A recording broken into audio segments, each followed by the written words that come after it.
What's happening, folks? Back with another reaction, back with some more acid-techno. We're going back to the Corrosive label again for the same Corrosive #2 release that I reacted to for Acid Corrosion by Chris and Snarling.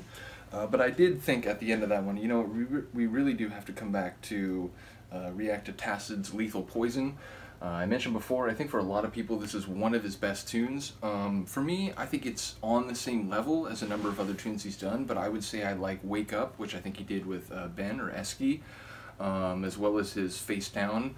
There's a number of his tunes that I think are on that same level, so I do like this one like at the very top quality. But I don't know if it's like head and shoulders above any of his other tunes, and I've heard some people say like it is, like that's the one. Whereas for me, I think it's just one example of the, you know, the way he does his tracks so well. So anyway, let's get straight to it. This is Lethal Poison by Tassid, aka Jamie Tassel, on the Corrosive label, Corrosive #2, which is from 2011. I don't know where you are in the world, but it is hot in Southern California.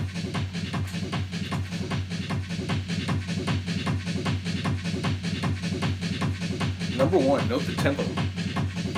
It's fast, right? I dig it.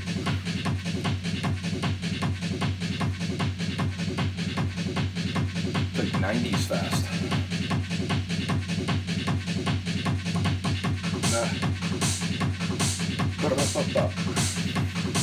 Those little rolls like right before the measure change. They're good like in and of themselves, and they're also good for beat juggling, like if you do end of measure throwovers to the other record.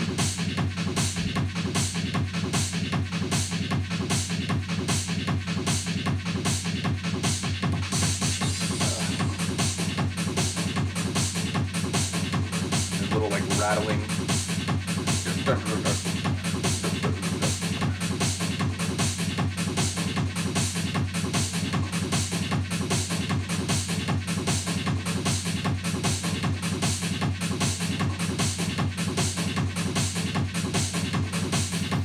It's funny because like at this point, like it's pretty minimal, like, you know, it's heavy, it's slamming, but yeah, no real hint of what's gonna come. Certainly not acid wise. It might, you know, there's a bit of suspense, so you can tell there's something coming, but like a Lethal Poison, you don't realize what you've done until you've already imbibed. There was a hint of the voice, so it's like, okay, this is going to be a female sample in this? Alright, let me hear it. Now this death wind comes over the track like cold as ice.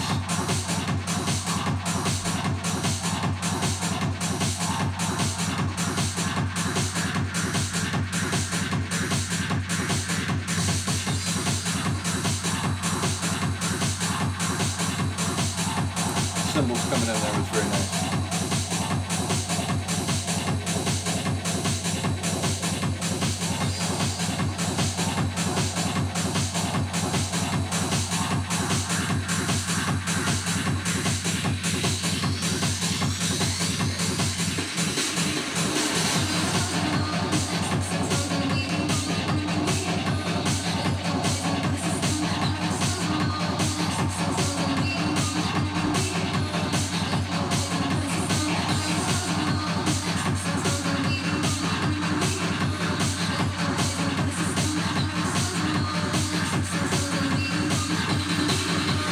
Curious what this comes from.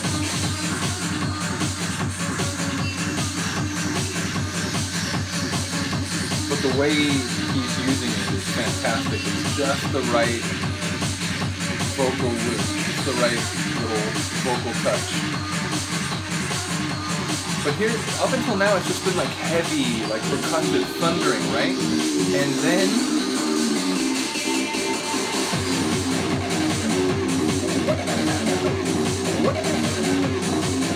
number one, it's very lethal, it's very intransigent and poisonous. And that's a wicked acid riff. Secondarily, I love the sort of like warbly flourish of it. I love the sort of frenetic nature of the riff. And all the while beneath it,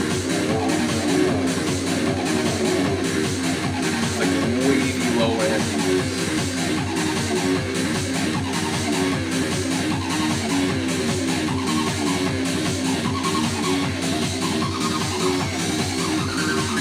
And now my favorite part of the track. Number one, that broken glass or like change falling on the ground, whatever that was, love it. Number two, I love that sort of austere moment. It's sort of like the track takes a breath. I love the way this comes in like closed off and like it's inside a box, and then the more and more it gets close to us, it opens up and like, okay.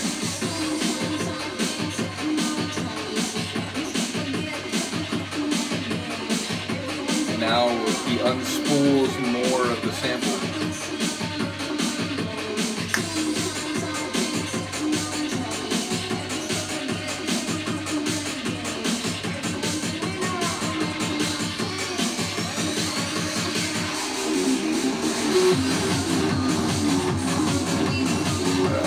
Dirty.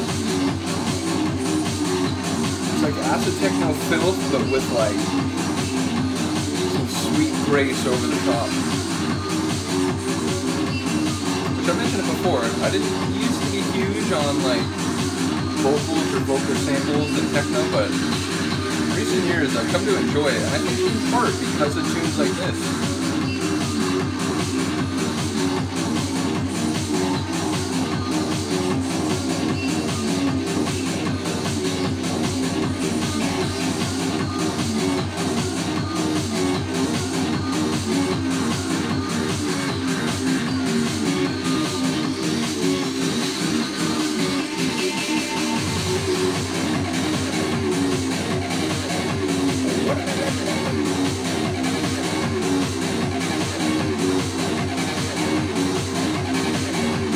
Oscillation in the form of an acid line.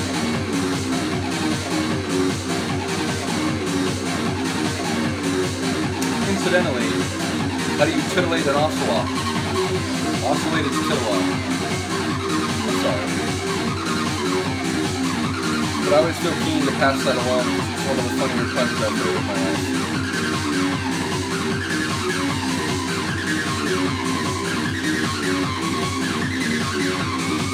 Of acid.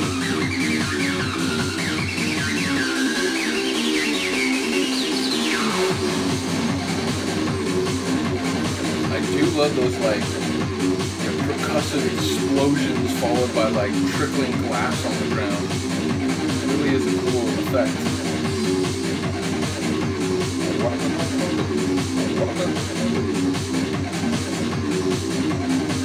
And again, that wavy low end below it.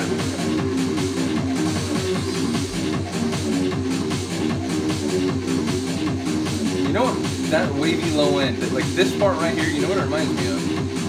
A DDR track, like Repo Man or like Rocksteady, like that sort of era DDR.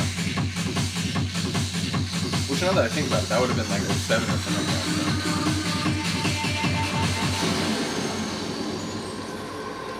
It's brilliant. And again, to end with that is perfect. Yeah, love it. Again, I think there are other tracks by Jamie that are on the same level, but I do get why that is a favorite for people. I do get why that really stood out and was like, wait a minute, you know, I need to hear more by this guy. And I'm trying to remember what the first tune I heard by him was. Maybe Asylum on Interstate 1, did that come before this? In fact, I might have heard like, I know because like some of their, around the same time they were starting System Rejects, I know they had like digital rejects, which might still be a thing. You know, I tend to follow like vinyl more than digital tracks, but I'm trying to remember, maybe the first thing I heard by him wasn't on vinyl. I don't remember. But yeah, it was one of those things where like once I started hearing his tracks, I was like, dude, this guy's percussion, like the kick drums, the use of different drums, the way they pop in and pop out of the track, like his dynamic use of percussion is some of the best I've heard, and just like the sonic quality of his tracks is super dope. So yeah, big ups to Jamie again, a big fan of your tunes. Yeah, let me know what you think of this, people. As I mentioned, I'm going to come back, I think, for the later remix, which is like Corrosion, you know, 002X.